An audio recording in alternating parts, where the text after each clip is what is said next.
I get out on bail. And now this is a perfect opportunity for me to start working on my case itself. I'm doing my own. And meanwhile, while I'm out on bail, I hear Jay got a show right near me in Greensboro. This is why I'm out on bail and home monitor.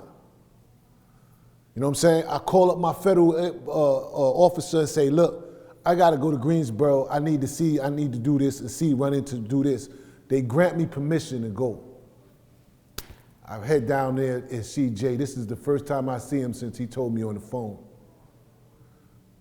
I get up on him. That footage is on MTV. If you can look at the footage and you see me and Jay on stage talking, that's the very night. You know what I'm saying? And I get up close and in his face and like, yo, what's up? And he really, really looked me in my eyes and like, yo, don't worry about it, man. Please, give me your number. I got it. I'm gonna call your mom. I'll help you, woo, woo. I mean, he gave me that. Like, I never believed he looked me in my eyes and like, yo, I got you, don't worry about it type of shit. And here I am in fucking trial with a court-appointed lawyer fighting for my life, and I still ain't see this nigga, yo. Like, you know what I'm saying? Like, all right, yo, so fuck it. I'm all in, bro. My lawyer asking me, yo, listen, if I could get you 20 years, man, would you take it? You know what I'm saying? I'm looking at my lawyer like, what? He like, yo, there's no offer on the table for you. You know what I'm saying? Your co-defendant, which is Emory, Jay right-hand man, your co-defendant took his and ran already. So Emory got indicted on your same case, right? Yeah. And my other co-defendant, he took his and ran. So it's just me. And they like, yo, the government don't want a deal. They trying to get you life. They trying to get you the L. So if I can beg for 20 years for you, would it take it? And I'm looking at him like, hell no. We gonna roll the dice, son. 20 years is life to me. I'm 30-something years old, bro. I'm not gonna stay in here for no 20 years. Let's see what they got. So now, I'm fighting my case, I'm going to my lawyer office, and I'm getting to see the discovery. Mountains and mountains of fucking casework and wiretaps and shit like this. And I stay in his office doing my case every weekend. Up until I get down to nothing, little or no pages left and a wiretap recorder with just 12 or 13 seconds of a phone call. That's all they had. That's all they had, 12 to 14 minutes of conversation. I'm in less than 3 minutes of somebody trying to set me up. And I said to my lawyer, this is all they got? Then we go on to trial, man. And I end up going to trial, man, and beating it.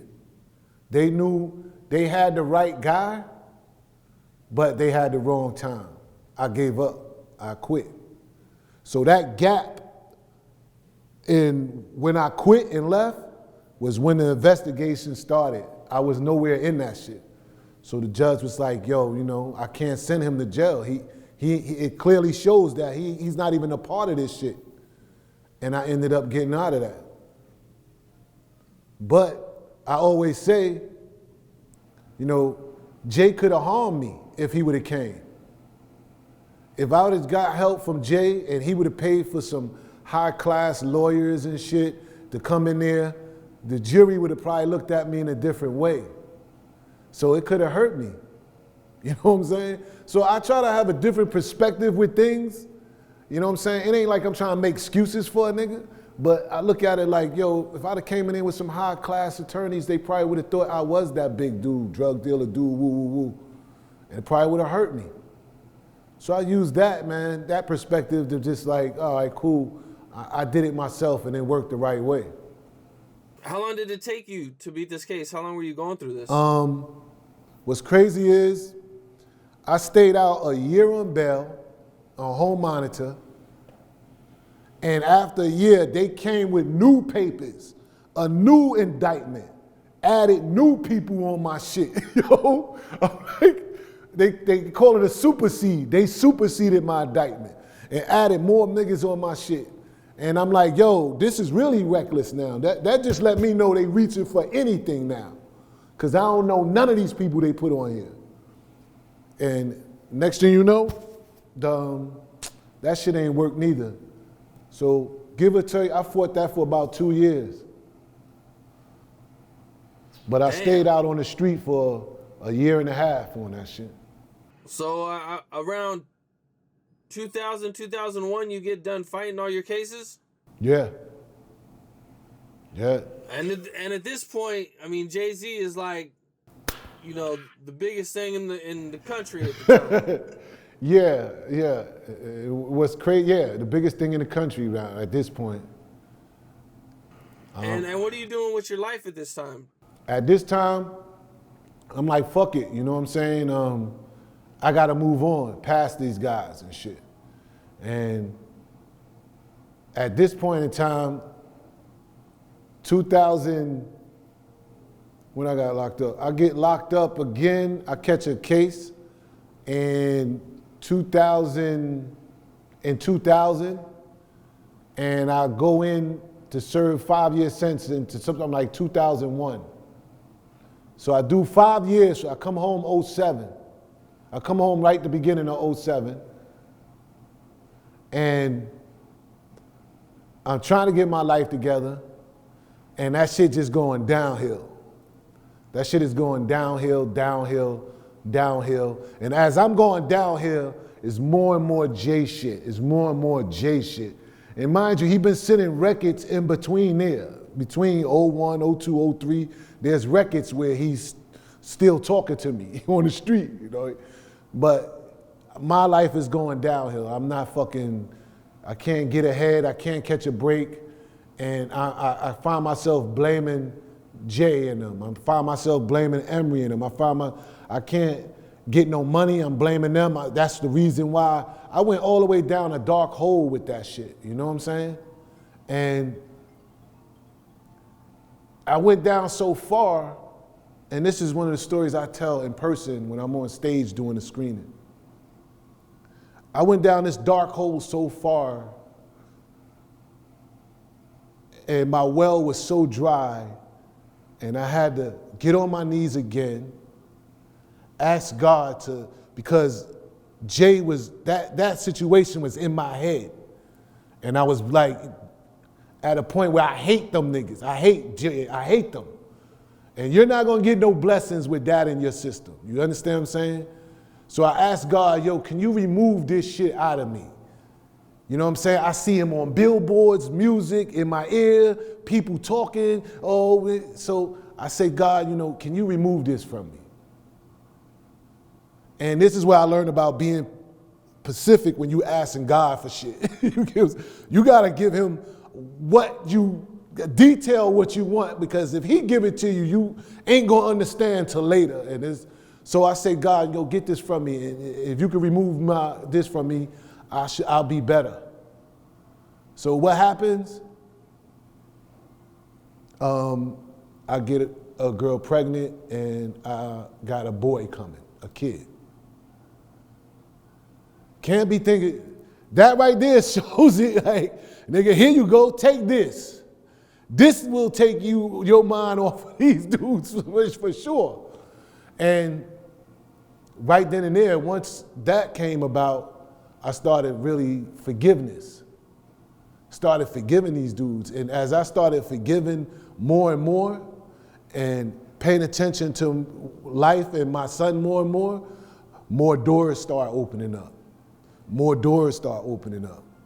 And I end up going to school, end up going to college, graduating, becoming a master carpenter, and making money. So I'm like, yeah, God, this is a blessing.